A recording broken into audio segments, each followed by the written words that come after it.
Welcome, my friend, to your Half-Life channel. Today, we're going to talk about a figure so terrifying, even the Combine fear his presence. The great omnipresent being of Zen, the Nihilanth. Let's start with his name. The first part comes from the Latin word nihil, which literally means nothing or void, a state of non-existence, absolute emptiness. But there's more to it.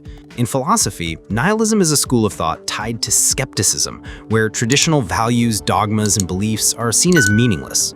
There's no fate, no inherent purpose to life. From the void it came, and to the void it shall return.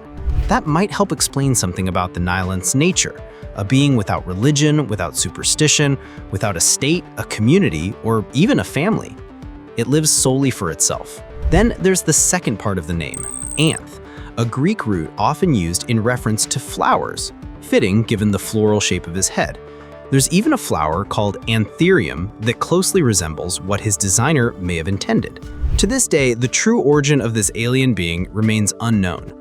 But if we study its morphology, we see some striking similarities to the Vortigaunts. For example, the third arm protruding from the abdomen is nearly identical, possibly suggesting a common ancestor, just like apes share one with humans. But there are also features that hint at human traits. The skin and the presence of mammary glands suggest the Nihilanth could be a mammal. Its body shape also somewhat resembles a human, just without legs. In the Black Mesa version, we can even see its eyes and more human-like facial features. Meanwhile, in the original game, you can spot what looks like stitching on its belly, almost like surgery was done to tamper with its internal organs. In both versions, it uses a mechanical apparatus to move, and instead of legs, it has two tentacle-like appendages. And of course, we have to talk about that head. Shaped like an opening flower, it likely houses either an organ or some kind of powerful device responsible for the Nihilanth's interdimensional powers, telepathy, and control over other species. But what about the controllers? The Nihilanth and the controllers do look quite similar. They share the same head and arm design. But that's where the similarities end. Controllers have a very different skin texture, much more similar to Vortigaunts than to the Nihilanth. They don't have mammary glands and aren't mammals at all. They can also move using telekinesis, without needing any mechanical aid. Some theories compare them to bees, with the Nihilanth as the queen and the controllers as drones.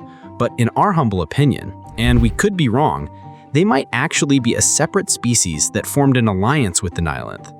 Or worse, maybe they were created the same way the alien grunts were. Which brings up a big question. Is the Nihilanth truly a natural species, or could it be a hybrid, artificially constructed? Given the advanced knowledge of genetic engineering that it clearly possesses, it's very possible that the Nihilanth fused DNA from multiple species to craft a more efficient body, one better suited to survive the looming threats. After all, it's said that the Combine nearly wiped out his entire species, not to mention other enemies like the G-Man. And yes, before you ask, it is possible to transfer consciousness into another body in the Half-Life universe. At the end of Half-Life 2, when Dr. Breen is fleeing Gordon Freeman and speaking to the advisor tells him he'll need to switch bodies to survive in the Combine's atmosphere. It's a lot to wrap your head around, I know. We still need more answers to fully understand this character's origins, but one thing is clear, the Nihilanth was incredibly powerful and ruled Zen, an area of massive importance, not only as a teleportation hub between dimensions, but also as a rich energy source thanks to its crystals. What's most fascinating is that beyond controlling the Vortigaunts through some sort of telepathic chain and manipulating rifts in time and space, the Nihilanth also communicated directly with Gordon telepathically. The first time this happens is right when Freeman gets teleported to Zen. Another comes. Another.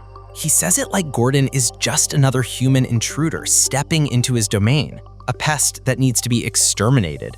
Then, when we fall into Gonarch's lair, he sends another message. You cannot win. As if he's completely sure Gordon will be killed by the head crab queen. But what actually happens is the opposite. Freeman defeats Gonarch.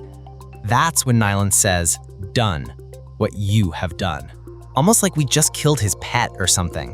But what's really interesting is what he says next. It's clearly a reference to the G-Man, showing that the Nihilanth knew a lot more about what was going on than Gordon ever did. There are more lines, but I've picked out a few of the most intriguing ones.